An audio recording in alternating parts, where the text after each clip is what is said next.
इनका जीवन है कथा मात्रेण जीवनः। इनने सारा जीवन अपना कथा पे लगा दिया है। एक कथा कहता है, बाकी के बैठ के कथा सुनते हैं। जब एक की कथा समाप्त हो जाती है, उसमें से दूसरा उठता है और भगवान की कथा कहता है, बाकी के बैठ के कथा सुनते हैं। इन साधु संत महात्माओं को कोई रोटी देता है तो जब पानी में फुले के खाते हैं।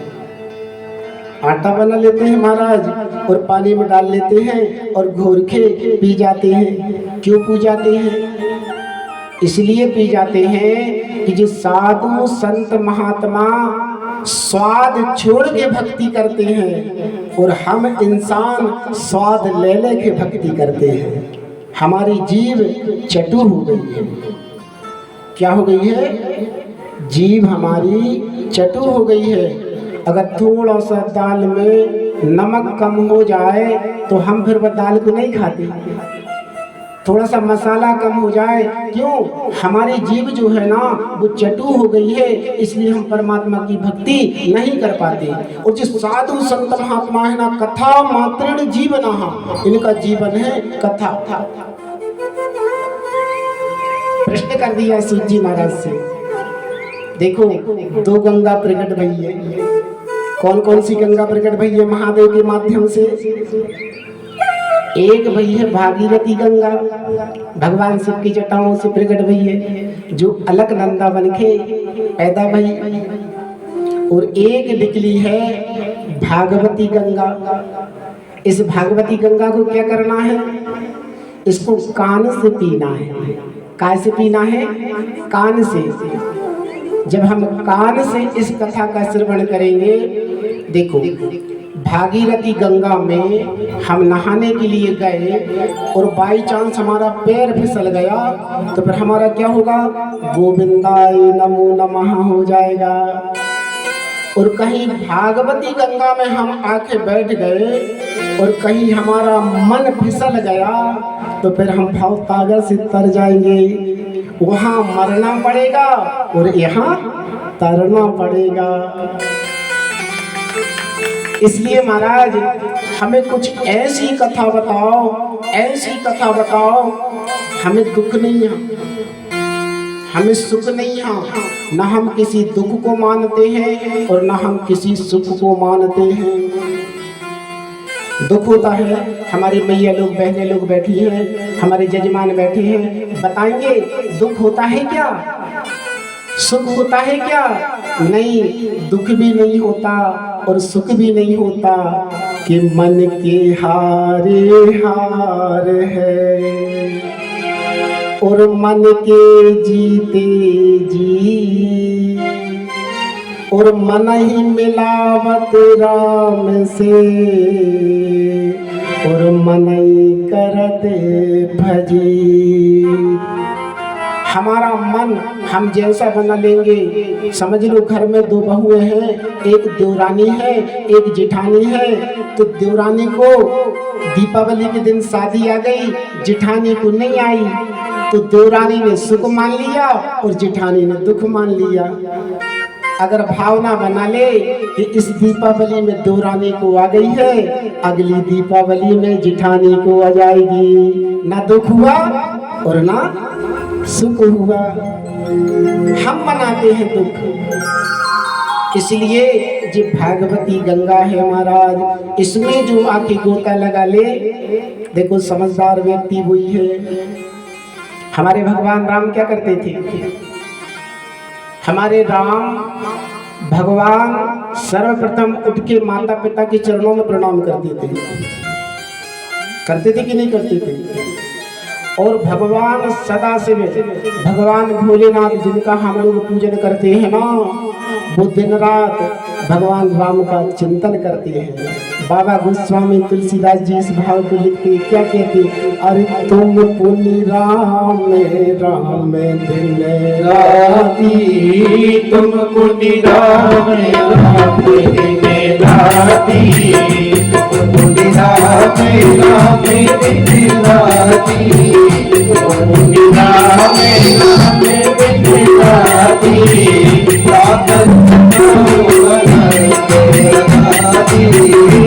राम जपाओ लखन के राती। जय राम जय जय राम जय राम जय जय राम जय राम जय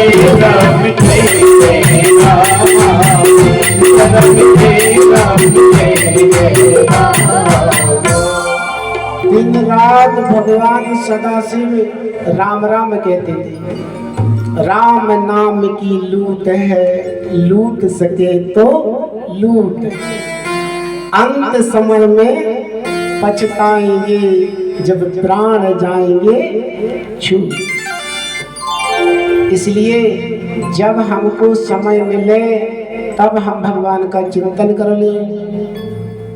जिस 7 दिवसीय कथा चल रही है भगवान की, और जी 88,000 महात्मा प्रश्न करते जाते हैं। इन ऋषियों ने सूत जी महाराज से 6 प्रश्न करे हैं, और जिस 6 प्रश्न ही 7 दिन भागवत में घूमते फिरते रहेंगे।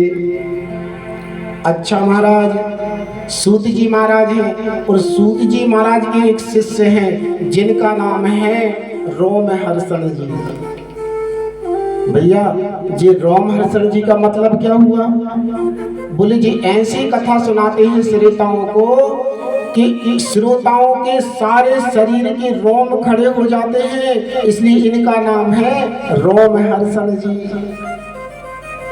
और रोमहर्षण जी के एक पुत्र हैं जिनका नाम है उग्रश्रवा। भाई उग्रश्रवा का मतलब क्या हुआ?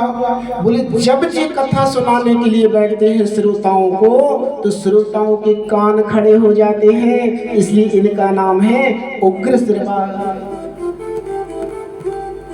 तो देखो जहाँ सत्संग की बात होती है ना, आज 88,000 महात्मा महाराज रोमहर्षण जी, उग्रश्रवा जी आज 88,000 महात्माओं को कथा रसपान करा रहे हैं। आप देखना जहाँ ज्ञानी लोग बैठते हैं ना, वहाँ भगवान की चर्चा होती है।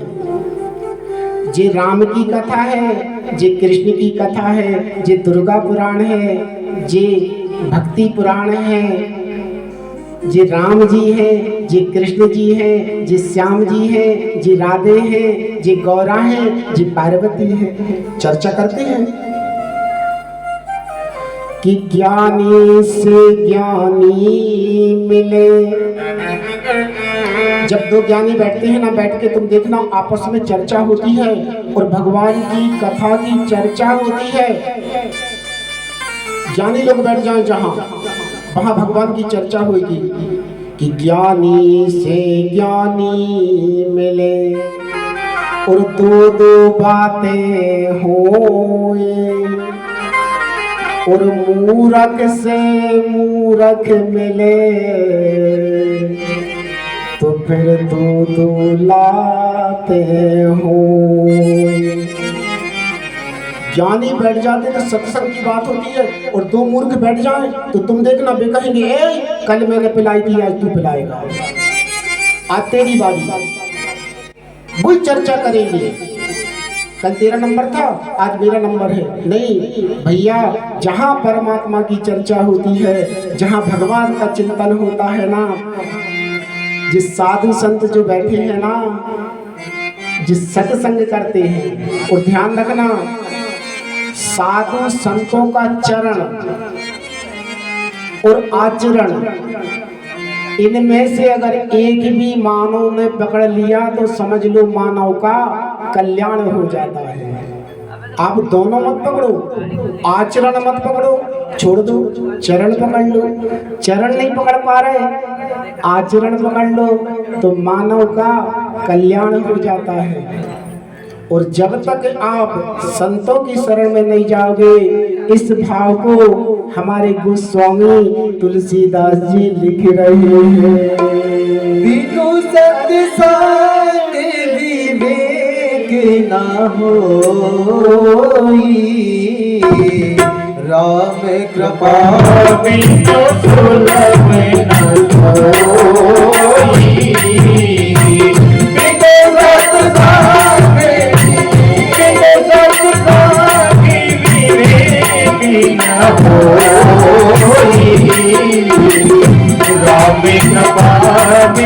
सुलभ न कोई। सिया रब तेरा, सिया रब तेरा, जय जय रामा। सिया रब तेरा, जय जय रामा। बिनु सत्संग विवेक न होई, और राम कृपा बिनु सुलभ न सोई। जब तक आप संतों की शरण में नहीं जाओगे तब तक आपको मुक्ति मिलने वाली नहीं है। 88,000 कहते महाराज शुभकार निरासस। महाराज सज्जने क्रियते कथम। हे सुध जी महाराज, अपने विकारों को दूर करने के लिए आप कोई उपाय बताओ, क्योंकि कलयुग में मानव के जीवन में नाना प्रकार के विकार जो है ना वो घेरते रहेंगे। सदाचारस्य सद्भक्ति विवेकी वर्धते कथम। महाराज आप ये बताइए, जीवन में सदाचार की वृद्धि कैसे होगी? मानव सत्य कब बोलेगा? सदाचार की वृद्धि मानव के जीवन में होना चाहिए और गोविंद के चरणों में रति होना चाहिए। और गोविंद के चरणों में रति कब होगी? जब तक हमारा मन ध्यान चिंतन, हम जब कथा में बैठेंगे तो सर्वप्रथम क्या करना है कि जितासनो जित श्वासो, जित श्वासो जितेन्द्रियः। जब हम भगवान की कथा में बैठे तो क्या करना है? हमें पालथी लगा के बैठना है। क्या करना है? हमारी जो सांस है ना, हमारा जो ध्यान है ना, हमारा जो चिंतन है ना, वो भगवान की तरफ ही आकर्षित होना चाहिए। और पहला दिवस कथा का है। एक बात सुन लो, जो कथा में बैठ के बात करता है वो पापी है। कौन है? जो कथा में बैठ के बात करता है वो पापी है। और मालूम गजब की बात और सुन लो, उसके बाजू में जो बैठा है वो महापापी है। जे हम नहीं कह रहे, जे रामचरितमानस कह रही है कि हरि हर निंदा सुनहि जुकाना, और हुई है पाप को धात समाना। जो कथा में बैठ के बात करता है समझ लो उसे एक गौ हत्या का पाप लगता है। इसलिए कथा में बैठ के कभी बात नहीं करना चाहिए। जीवन में भगवान का चिंतन करना चाहिए, कथा सुनना चाहिए। आज साधु संत महात्मा से कह रहे कि महाराज सदाचार्यस सद्भक्ति, हमें भक्ति की प्राप्ति कैसे होगी? ज्ञान और वैराग्य हमारे जीवन में कब आएगा महाराज? बाबा गोस्वामी तुलसीदास जी इस भाव को कहते हैं, अरे मिलहि न रघुपति बिने अनुरागा, मिलहि न रघुपति बिने अनुरागा, रघुपति बिने अनुरागा, मिलहि न रघुपति बिने अनुरागा, ये लोग सब गाने विरागा, ये लोग सब गाने विरागा। जय राम जय जय राम, जय राम जय राम जय जय राम, जय राम जय राम जय जय राम, जय राम जय राम जय जय राम। मिलहि न रघुपति बिनु अनुरागा। ध्यान रख लेना, भगवान ऐसे नहीं मिल जाते कि एसी में बैठ के, कूलर में बैठ के भगवान की भक्ति कर ली, कमर पे हाथ धर लिया और भगवान को अगरबत्ती घुमा दी तो भगवान प्रसन्न हो गए। नहीं, भगवान देखता है भाव को। आपने क्या चढ़ाया है इससे मतलब नहीं, आपने 56 भोग भगवान को चढ़ाया इससे मतलब नहीं, आपने कैसे चढ़ाया है इससे मतलब है भगवान को। कितना परिश्रम किया है, कितनी मेहनत करी है, उसको भगवान देखता है। भगवान सुख को नहीं देखता। भैया जब हमारे जीवन में दुख आता है ना तो हम क्या करते हैं, फिर अपना पैर का घुटना पकड़ लेते, हे भगवान, हे राम, हे कृष्ण। कब? जब दुख आ गया, जब घुटना दर्द हो रहा है, तब हम भगवान को, राम को कह रहे हैं, कृष्ण को कह रहे हैं। नहीं महाराज, कि दुख में सुमिरन सब करे और सुख में करे न कोई, और जो सुख में सुमिरन करे सो दुख काहे खोए। इसलिए समय है, जब तक हमारे पास हमारा शरीर सुखमय है तब तक हम भगवान का चिंतन कर ले, हाथ चल रहे हैं भगवान की भक्ति कर ले, सेवा कर ले। जिस दिन हाथ पैर चलना बंद हो जाता है उस दिन हमारे घर का लड़का आपको हाथ से थाली देगा, तब भी पापी पेट को भरना पड़ेगा, और अपने पैर से सरका के देगा तब भी अपने पापी पेट को भरना पड़ेगा। इसलिए तब तक हाथ पैर चल रहे हैं तब तक भगवान का चिंतन कर लो।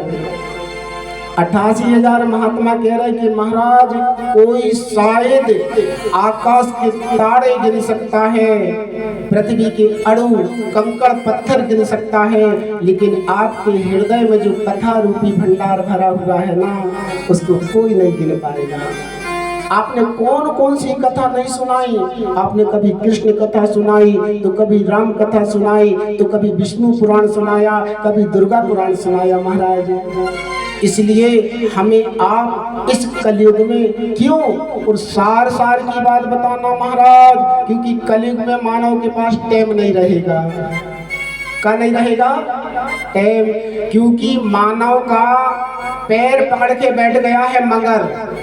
कौन पकड़ के बैठ गया है? मगर। सबका पैर पकड़े। अभी देखना, आप किसी से पूछना, भाई, बहन जी, भाभी जी, माता जी, आप कथा में क्यों नहीं आई, तो वो बोलती हम तो पहले आ जाते, मगर पकड़ लिया पैर, मगर नहीं, उसका पैर मगर पकड़े बैठा हुआ है। भैया पटेल साहब, दादाजी, आप क्यों नहीं आए कथा में? भैया जी हम तो पहले आ जाते, मगर पकड़ लिया पैर मगर ने। मगर जरूर लगेगा, संसार का पैर जो है ना मगर पकड़े बैठा हुआ है। इसलिए जीवन में जब तक हमारा ध्यान है, हमारा चिंतन है ना, हम भगवान का चिंतन कर ले। हर सांस में हो सुमिरन तेरा, यूं बीत जाए जीवन मेरा। हर श्वास में हो सुमिरन तेरा, यूं बीत जाए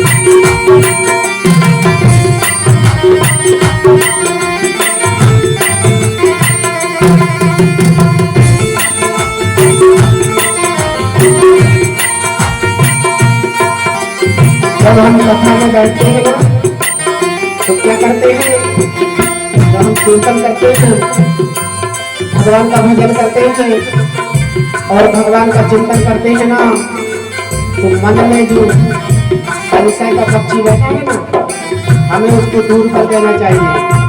इस भाव को रामचंद्र कहते हैं ना कि राम कथा सुंदर करतारी और संशय देहेंगे उड़ा बना हमारी।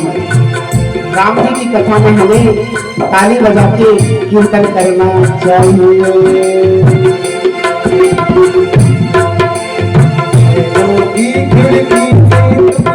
पल पल में निहारो, नैनों की खिड़की से तुमको पल पल में निहारो, नैनों की खिड़की से तुमको पल पल में निहारो, नैनों की खिड़की से तुमको पल पल में निहारो, पानी में दिखा लो तेरी आरती उतारो, पानी में दिखा लो तेरी आरती उतारो,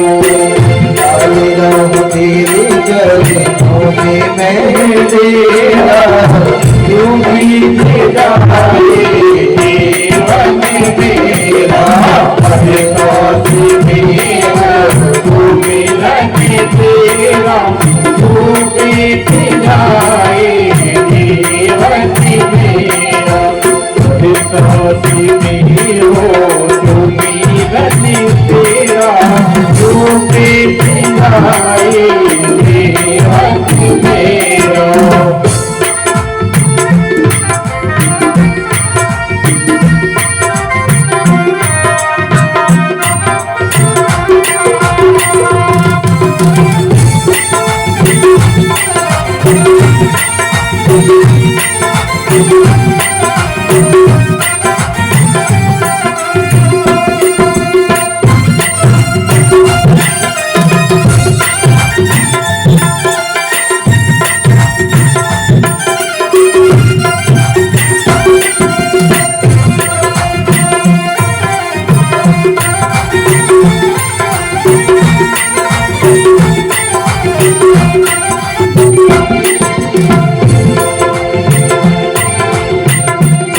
तेरा प्यारा हो मेरे दिल का प्यारा हो, तेरा प्यारा हो मेरे दिल का प्यारा हो,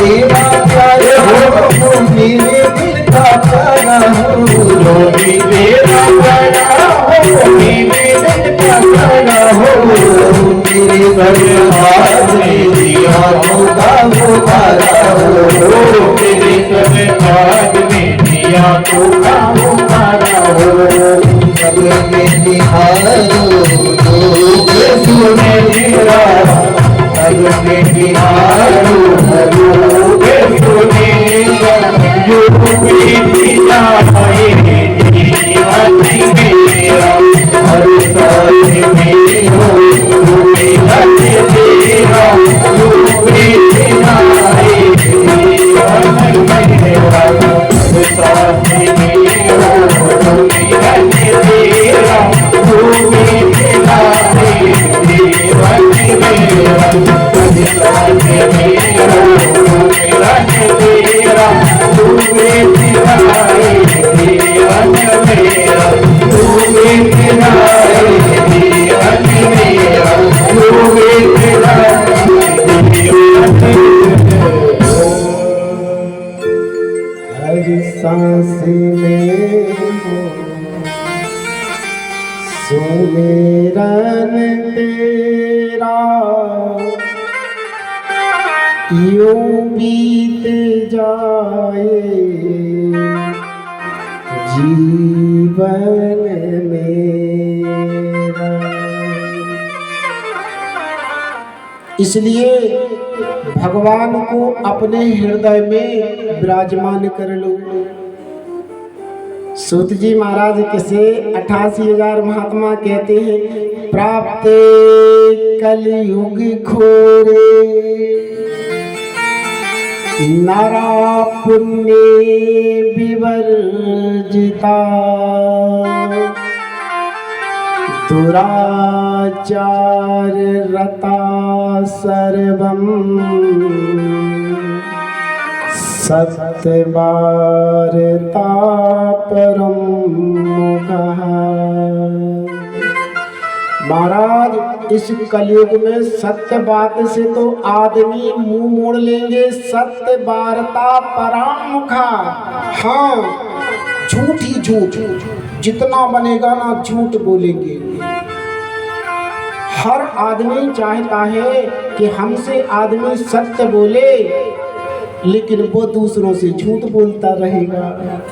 महाराज, संसार की विडंबना बन जाएगी। कलयुग में, सतयुग त्रेता में आदमी पाप विवर्जित होते थे, और कलयुग में महाराज पाप में ज्यादा प्रीति रहेगी। आप देखना, क्या धर्म है, क्या खाना है, क्या बैठना है, कहाँ उठना है, क्या जाना है। हमारे शास्त्रों में लिखा है, इन पुराणों में लिखा है, वेदों में लिखा है कि मछली को खिलाना चाहिए, लेकिन जिन करिया मूर्खों ने सोचा मछली को खाना चाहिए, सो मछली को खाने लगे। लिखा कुछ है, कर कुछ रहे हैं, समझ ही नहीं रहे उस बात को। भाई, लिखा क्या हुआ है कि मछली को खिलाना चाहिए। शास्त्रों में तो जी लिखा है कि आप मछली को खिलाओ, लेकिन अपन ने उल्टा पढ़ लिया है, मछली को खाओ तो मछली को खाने लगे। संसार में महाराज सब झूठ झूठ झूठ ही हो जाएगा। इस भाव को हमारे बाबा गोस्वामी तुलसीदास जी लिखते हैं। झूठ ही लेना, झूठ ही देना, झूठ ही देना, झूठ ही देना, झूठ ही देना, झूठ ही देना, झूठ ही देना, झूठ ही देना, झूठ ही भोजन, झूठ ही देना, झूठ ही भोजन, झूठ ही जमेना। रंग तेरा जय मेरा, रंग तेरा जय मेरा, रंग तेरा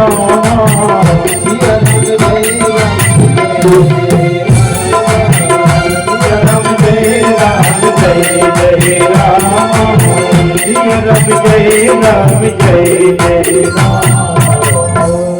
सब कुछ संसार में झूठा ही झूठ हो जाएगा। झूठा ही लेना, झूठा ही देना, झूठा ही भोजन, झूठ चबेना, सब झूठ हो जाएगा। कहीं सत्य का तो नामो निशान नहीं रहेगा महाराज। धर्म न दूसर सत्य समाना।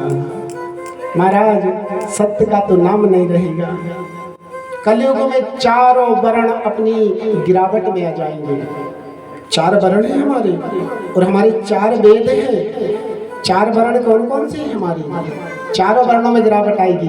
चारों वर्ण क्या? ब्राह्मण, क्या क्षत्रिय, क्या शूद्र, क्या सेवक, जिस सब अपनी अपनी मर्यादाओं का उल्लंघन कर जाएंगे। आप देखना, संता निरंता इति पाखंडा। आज के संत लोग भी जो है ना, बाल बढ़ा लेते हैं, बाल मुड़ा लेते हैं, पाखंड ज्यादा फैलाते हैं। क्या फैलाते हैं? पाखंड। इसलिए महाराज, इनके जाल में भी नहीं फंसना है। संता निरंता इति पाखंडा। चारों वर्ण अपनी समाज का उल्लंघन कर जाएंगे। इसलिए महाराज, हमें आप ऐसी कथा बताओ कि जो चारों वर्ण में संगठन बन जाए, एक हो जाए जो चार वर्ण, इनमें कभी गिरावट ना आए, ऐसा बताओ भैया। संसार की ये विडंबना बन जाएगी कि आप देखना, शादी होने के बाद में बेटा को बाप बुरा लगने लगेगा, माँ बुरी लगने लगेगी, ससुराल प्यारी हो जाएगी। क्या प्यारी हो जाएगी? ससुराल प्यारी हो जाएगी। जिस साधु संत महात्मा जितने हैं ना, जिस 4-4 मंजिल के, 8-8, 10-10 मंजिल के मकान पाल लेंगे, जिस साधु संत महात्मा धनवान हो जाएंगे, और हम जो ग्रस्त हैं ना वो दरिद्र हो जाएंगे। कलयुग की ऐसी विडंबना बन जाएगी बाबा।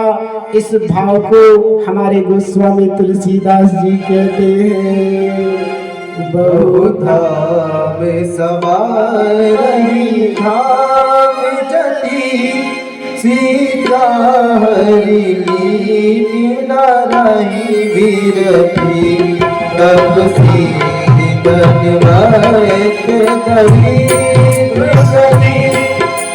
को तुझे साथ जाते करी, बहुधा में सवारी धाम चली, सीता हरि लीला रही बिरथी। सब अपनी अपनी महलों को सजाने लगेंगे, और साधु संत महात्मा महल अटारी बना लेंगे, और जो हम ग्रस्त रहेंगे ना वो गरीब हो जाएंगे। और इसके बाद मानव क्या करने लगेगा मालूम? जब कलयुग, घोर कलयुग लग जाएगा, जो 7-5 बच्चे लेके आते हैं ना जिस पत्नी को, बाएं अंग में बिठा लेते हैं, मालूम उस पत्नी का वे परित्याग करने लगेंगे। और मालूम जो सेविका रहेगी ना, वैश्या रहेगी ना, उसको घर में लाके रख लेंगे। इस भाव को बाबा कहते हैं ना, बंदे का रही नार सती, बंदे का रही नार सती,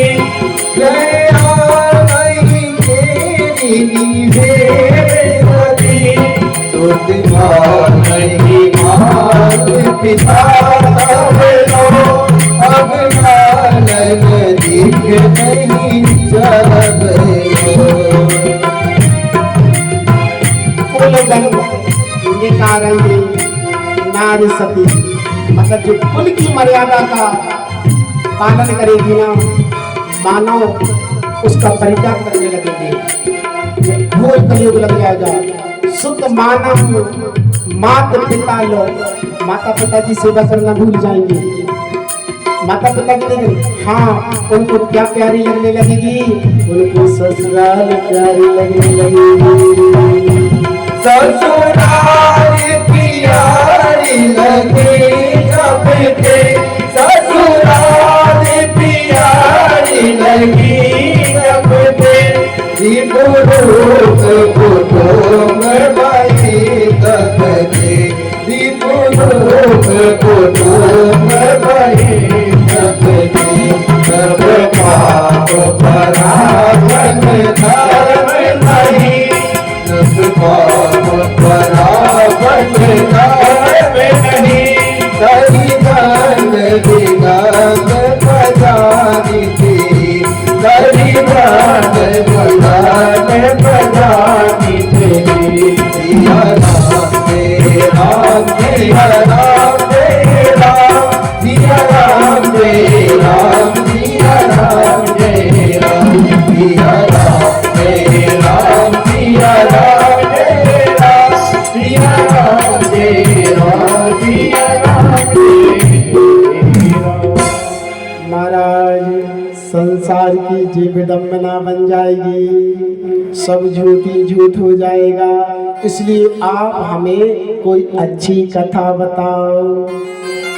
तब महाराज सूत जी कहते हैं, सच्चिदानंद रूपाय विश्वोत्पत्रादिहेतवे तापत्रे विनाशाय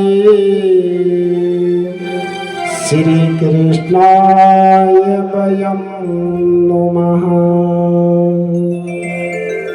देखो समझने की बात है, सत्य, चित्त और आनंद, ये तीन नाम परमात्मा के हैं। कौन से 3 नाम हैं? सत्य और चित और आनंद। अब आनंद कब आता है? जब हमारे पास में पैसा रहता है। भाई पैसा नहीं है ना तो फिर कुछ नहीं है। जब भागवत हो रही तो पैसा के कारण है। पैसा बिन बाप कहे बेटा ही कपूत भयो। अगर बेटा के पास में पैसा नहीं रही ना तो बाप क्या कहता है कि पैसा बिन बाप कहे बेटा ही कपूत भयो। पैसा बिन भाई कहे बंधु ही दुखदाई है। पैसा बिन नारी कहे निखट्टू से पाले पड़ी। कहाँ का मिल गया, कहाँ का किस्मत में बतो तो एक के पास तो पैसे ही नहीं है हमारा। पैसा बिन नारी कहे निखट्टू से पाले पड़ी। और पैसा बिन सास कहे कहाँ को जमाई है। पैसा बिन यार पास, पैसा बिन भगनी पास, पैसा बिन देव नहीं करते सहाई है। और कहते कबीर दास पैसा तुम रखो अपने पास। और पैसे बिन मुर्दे ने लकड़ी नहीं पाई है। अगर आदमी के पास पैसा नहीं है ना तो फिर वो मुर्दा लकड़ी भी नहीं पाता। संसार का नियम है कि टका कर्मा टका धर्मा। भाई जीवन का तो यही है। अगर पैसा नहीं है टका कर्मा टका धर्मा टका ही परम तपा। यस्य ग्रहणास्ति हाँ टका टक टकायते। जिसके पास टका नहीं है ना फिर वो टकटकी लगा के देखता रहता है। भाई जीवन में पैसा ही तो सब कुछ है। इसलिए सत्य और चित आनंद जीवन का परम सार लक्ष्य है। सत्य सच्चिदानंद त्रिकाल बाधित सत्य है, जो आदि मध्यान सत्य हैं, जिन्हें हम बोलते हैं सत्य। जिसका मूल भी सत्य है, जिसका मध्य भी सत्य है, हम उसको बोलते हैं सत्य। फिर दूसरा सत्य के बाद आता है चित। अगर जो चित है, सूर्य में अगर रोशनी है तो उसी की कृपा से है। चंद्रमा में अगर शीतलता है ना तो उसी की कृपा से है। परमात्मा में प्रगति में जितनी नियम बनाए हैं ना जो सब उनसे है। और तीसरी बड़ी मुख्य बात कही है आनंद। आनंद का मतलब क्या है? भाई हम कथा सुनने के लिए आए हैं, हमें कथा सुनने में आनंद आ गया।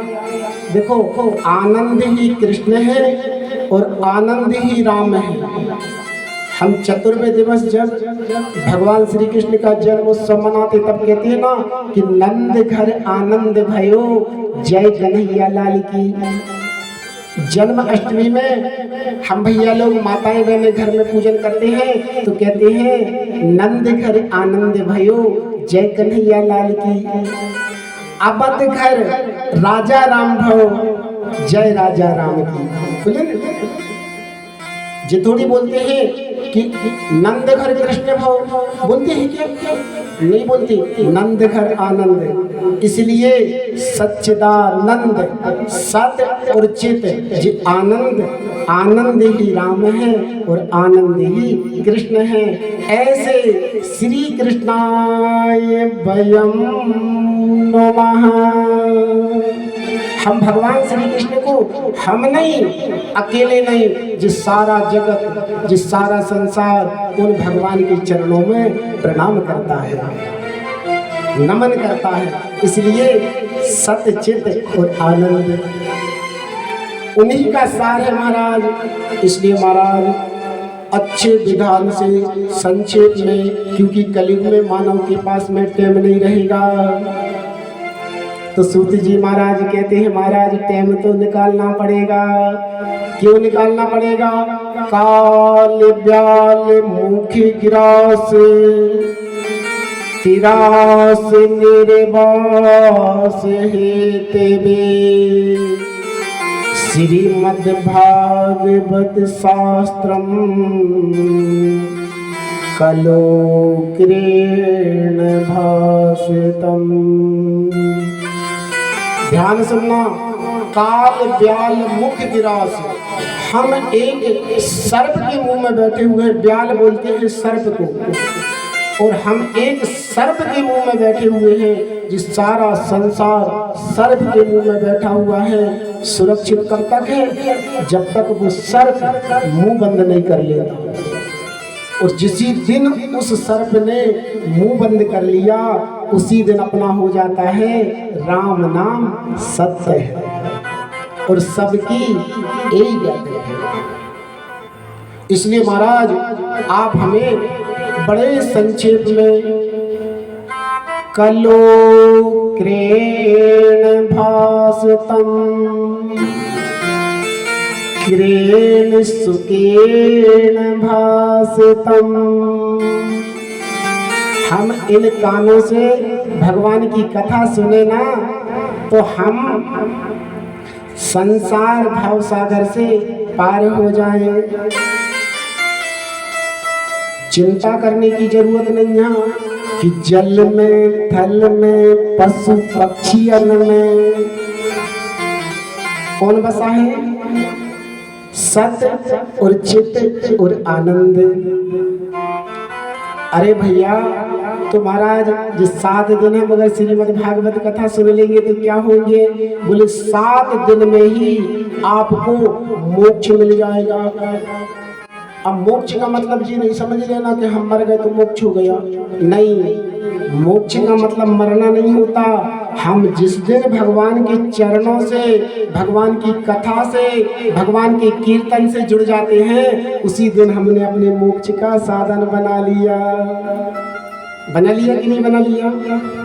आप देखना, पहले गांव में सुबह सुबह प्रभात फेरी निकलती थी ना।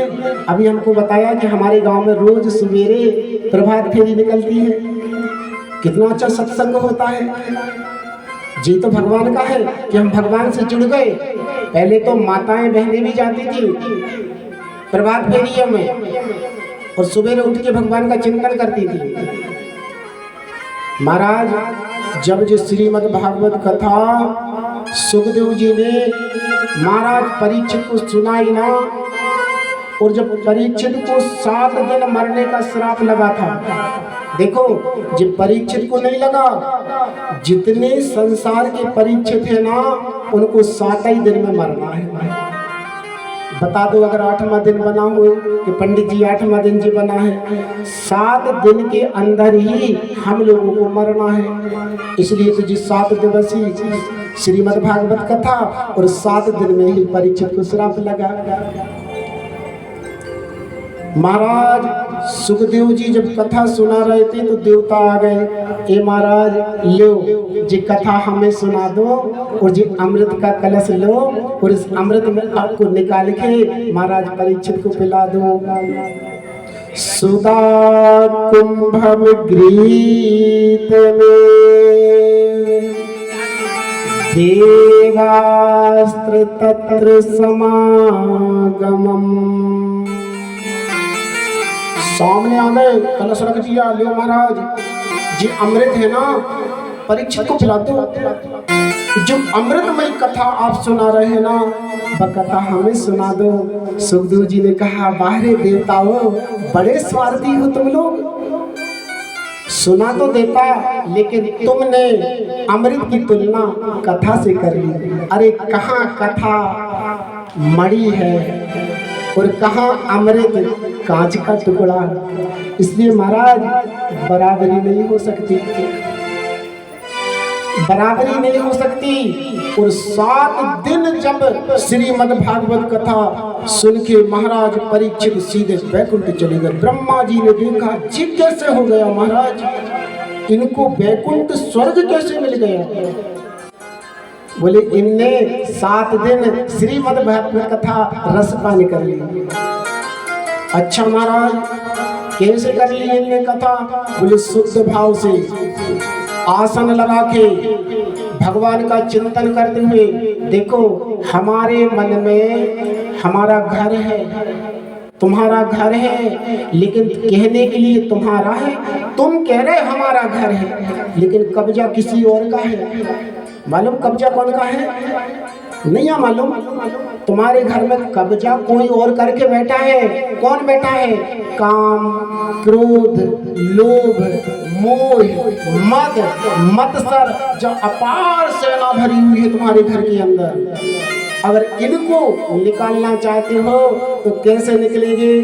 जब तक तुम इस मन को निर्मल नहीं बना लोगे, शुद्ध नहीं बना लोगे, तब तक ये विकार आपके निकलने वाले नहीं है। बाबा लिखते हैं, अरे निर्मल मन जन सोहि पावा, निर्मल मन जन सोहि पावा, निर्मल मन जन सोहि पावा, निर्मल मन जन सोहि पावा, मोहि कपटे चले चेत न पावा, मोहि कपटे चले चेत न पावा। जय राम जय राम, जय जय राम, जय राम जय राम, जय जय राम, जय राम जय राम, जय जय राम, जय राम जय राम, जय जय राम। क्या करना है? अरे निर्मल मन जन सो मोहि पावा, और मोहि कपटे छले क्षेत्र न भावा। मन को निर्मल, कितना मन निर्मल बनाओ। भगवान की प्राप्ति कब होती है हमको? जब हम बिल्कुल शून्य बन के रहे। कैसे? राई का दाना देखा? राई का दाना उठाना, उसके 20 टुकड़े करना, और 20 टुकड़े करने के बाद जब 20वां टुकड़ा बचे उसके फिर 20 टुकड़े करना, और जब 20वां टुकड़ा बचे उसके फिर 20 टुकड़े करना। इतने छोटे बन के रहोगे जब भगवान की प्राप्ति होती है। ऐसे नहीं हो जाती भगवान की प्राप्ति। छोटे बन के, शून्य बन के सबको लेके चलो। सबको जब हम लेके चलेंगे, आज मन बनाया सूत जी महाराज ने कि महाराज बड़ा सुंदर प्रश्न किया है। इसी प्रश्न को नारद जी ने सनत कुमारों से किया था। एकता ही विशालाया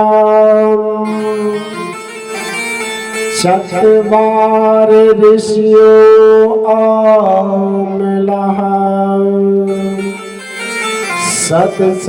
सत्संगार्थम समायाता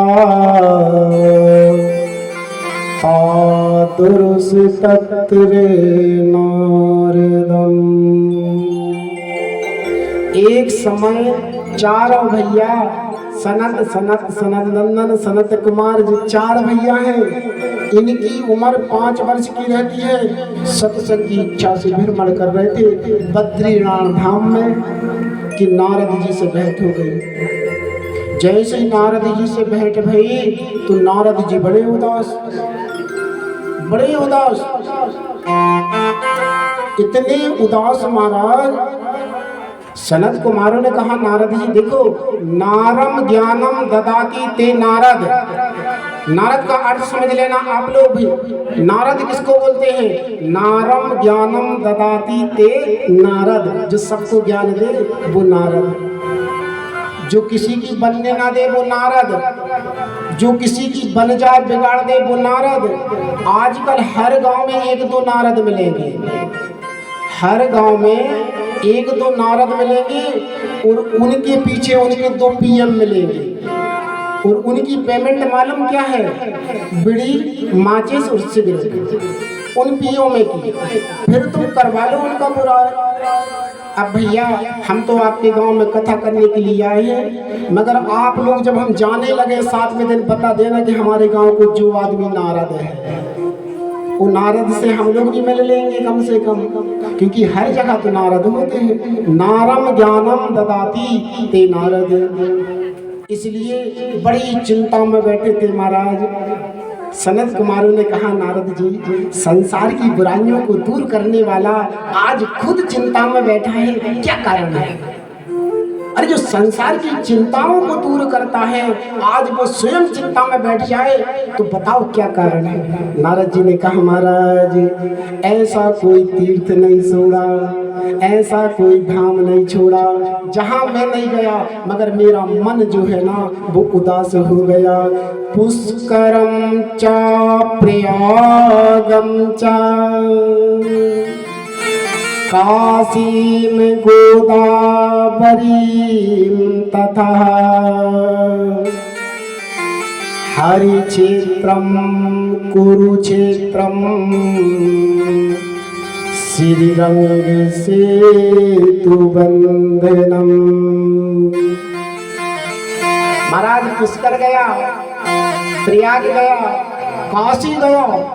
अरे काशी में जब आदमी मरने लगता था ना, तो आदमी ले जाते थे, भैया जल्दी करो। क्यों? बोले इसके प्राण काशी में निकले। बोले क्या होगा काशी में प्राण निकलने से? बोले काशी में इसके प्राण निकलेंगे तो जो शिव धाम को चला जाएगा। काशी मरणान मुक्ति।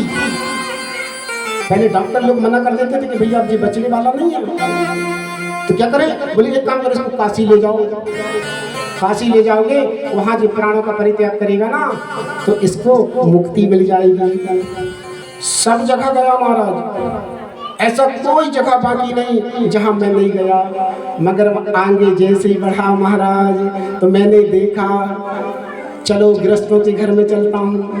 तो गृहस्थों के घर में गए तो तरुणा प्रभुता गे श्यामल को बुद्धिदाय कहा। हर गृहस्थ के घर में विडंबना बनी हुई है। तो महाराज मेरा मन उदास हो गया। यह देखकर मेरा मन जो है ना वो अशांति की ओर आकर्षित हो गया। कहाँ जाऊँ महाराज, कहाँ जाऊँ? तब मुझे श्री वृंदावन धाम की याद आई। मैंने कहा चलो जहाँ हरि श्री हरि नारायण मिलेंगे उनके घर में चलते हैं। क्यों? हरि नारायण शांताकारं भुजंग सेनम। ध्यान से सुनना, वहाँ पे नारद जी जब जाते हैं तो लक्ष्मी जी चरण को दबा रही हैं। ध्यान रखना जी बात का। इस बात से हमें ज्ञान प्राप्त करना चाहिए कि जिसके पीछे संसार भाग रहा है उस लक्ष्मी के लिए आज वह लक्ष्मी नारायण के चरण दबा रही है। कहाँ बैठी है? चरणों के पास में। महाराज इसका कितना मतलब है? इसका ये मतलब है जिनके घर की लक्ष्मियाँ अपने पति के चरणों के पास में बैठती हैं उनके घर में कभी लक्ष्मी की हानि नहीं होती, उनके घर में हमेशा भंडारे भरे रहते हैं। जिनके घर की लक्ष्मियाँ पति के चरणों के पास बैठती हैं, लेकिन आज की लक्ष्मी कहाँ बैठती है? अगर पति सो भी रहो है ना तो कहो पति आंखें, पत्नी आंखें, तकिए कहाँ बैठ जाए? कभी नहीं बैठना चाहिए। पति अगर लेटा भी है ना तो हमेशा पति अगर लेटा है तो पति के पैरों के पास में बैठना है, लेकिन तकिया के पास में कभी नहीं बैठना। जी हमारा सनातन धर्म है और ध्यान रखना जीवन में हमारे सनातन धर्मों को नहीं भूलना। हमारे सनातन धर्मों में पत्नी को कहा है धर्म पत्नी, क्या कहा है? धर्म पत्नी। लेकिन आजकल वह धर्म पत्नी को भूल गए। आजकल जो पढ़े लिखे ज्यादा बोलते हैं महाराज जी हमारी बायब है। क्या बोलते हैं? बायब। हमसे एक दिन किसी ने पूछी, महाराज बायब का मतलब क्या होता है? हमने कहा जो पूरी पति की लायक खराब कर दे वह बायब। जो पति की लायक खराब कर दे वह बायब। भैया पत्नी बायब बन जाती है और पति बन जाता है हस्बैंड। अब हस्बैंड का मतलब हमसे पूछा तो हमने कहा भैया हमें तो समझ में नहीं आ रहा, मगर थोड़ा थोड़ा ऐसा समझ में आता है कि हस्बैंड का मतलब होता है घर से बाहर पति गया, 2 पैक मारी, घर में आया और कमर से बेल्ट निकाला, पत्नी को 2 मारा, वही होगा हस्बैंड। महाराज इसलिए इन संस्कारों को मत भूलो। हमारे संस्कार हैं धर्म पत्नी। जो धर्म को स्थापित करे उसको बोलते हैं धर्म पत्नी। स्त्री जाति को कभी अपने साड़ी के पल्ले से हाथ नहीं पोंछना चाहिए। जिस साड़ी के पल्ले से बहुत सी माताएं बहनें क्या करती हैं, बच्चे का मुंह पोंछ देती हैं, हाथ पोंछ देती हैं, काम करते करते। ये समझ लेना तुम्हारे घर में दरिद्रता आ रही है। क्या आ रही है? दरिद्रता। हाँ, जरूरत पड़ने पर अगर भगवान को स्नान करा रहे हैं और भगवान के स्नान कराते कराते आपको कहीं कपड़ा नहीं मिल रहा ना, तो तुरंत आप अपनी साड़ी के पल्ला से भगवान को पहुँच दीजिए, तुरंत पहुँच दीजिए। लेकिन साड़ी के पल्ले से कभी हाथ नहीं पहुँचना चाहिए। श्री हरि के चरणों की याद आई नारद जी को, तो नारद जी ने पहुँचे तो नारद जी ने सबसे पहले क्या देखा? तत्राश्चर्यमया दृष्टम् श्रुतं तन्मुनीश्वरः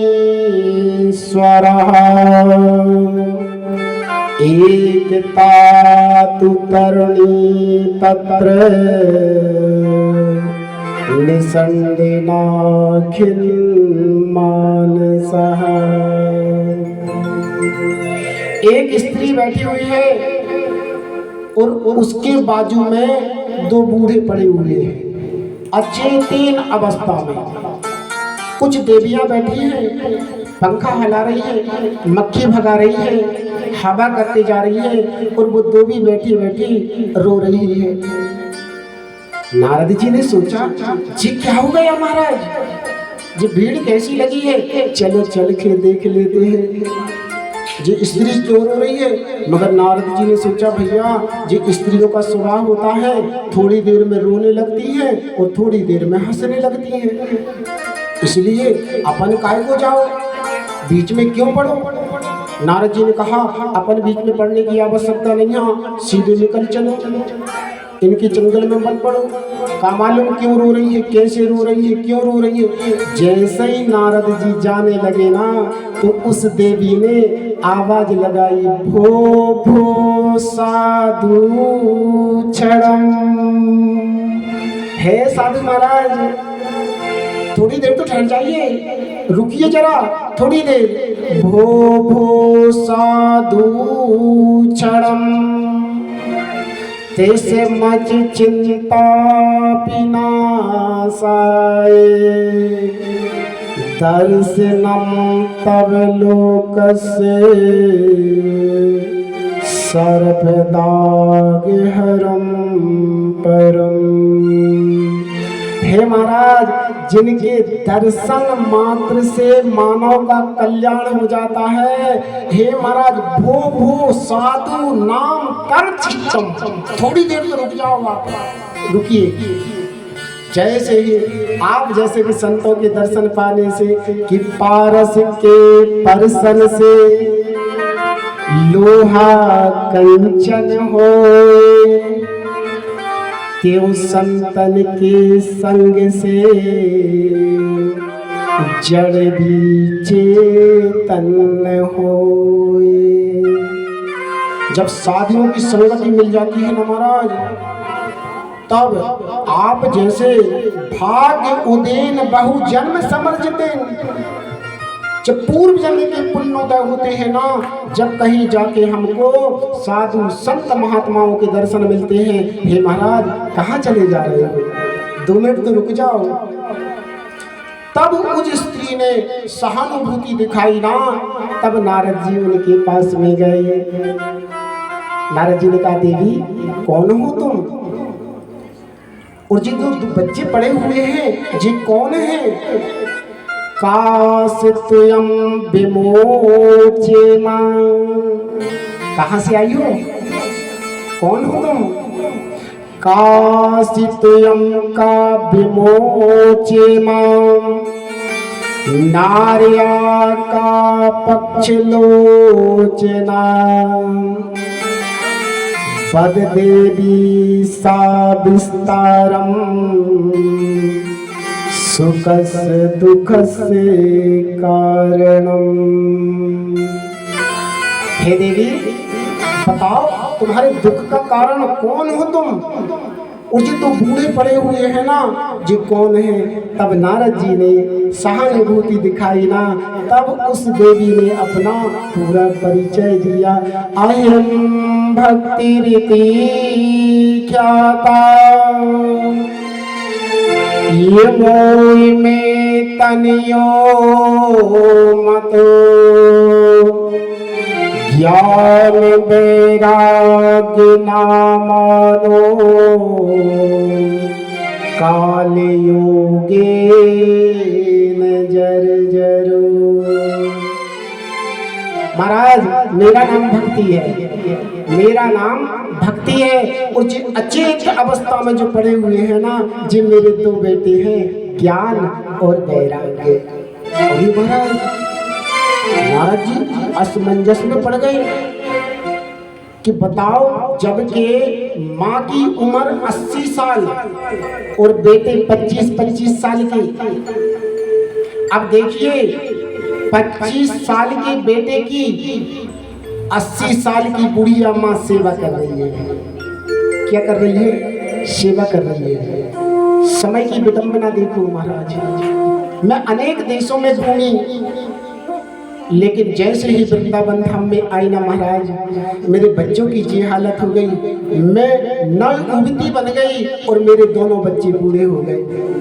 माँ की उम्र 25 साल और बेटों की उम्र 80 साल, जबकि माँ को बूढ़ा रहना चाहिए और बेटों को जवान रहना चाहिए, लेकिन यहाँ विडंबना बन गई कि माँ नवयुवती बन के बैठ गई और बेटे बूढ़े हो गए। महाराज नारद जी समझ गए, देवी समझ लिया मैंने सब विस्तार।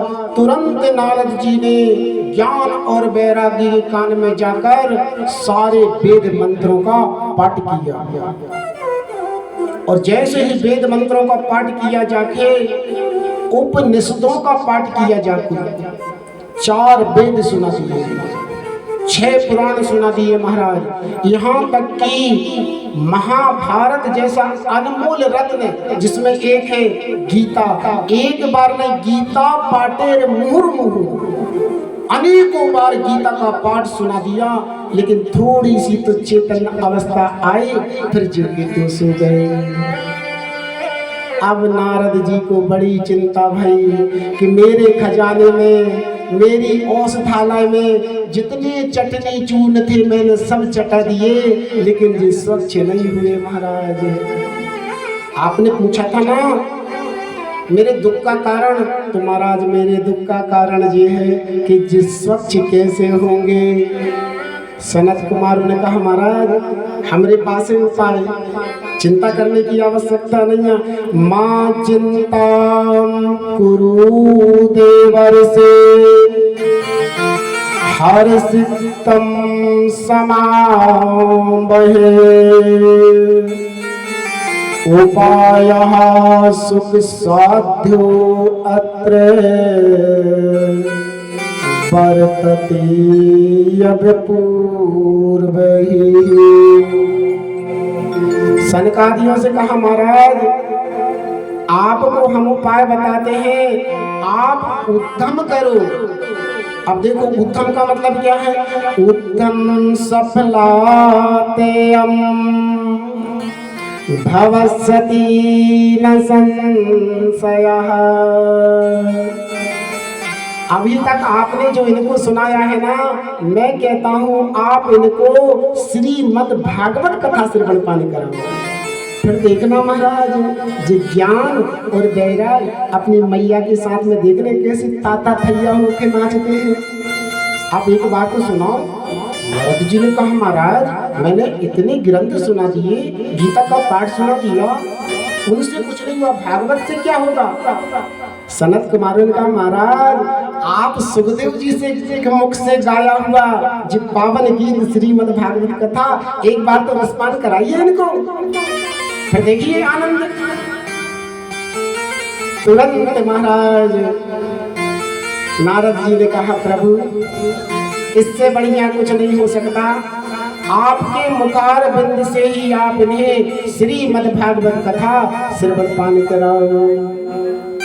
चारों भैया गंगा जी के किनारे आ गए, गंगा जी की रेत इकट्ठी कर ली और 4 व्यासपीठ बना दिए और 4 व्यासपीठ बनाकर चारों भैया वहां पे विराजमान हो गए और ज्ञान और वैराग्य को सप्ताह के श्रीमद् भागवत कथा श्रवण पान कराने लगे।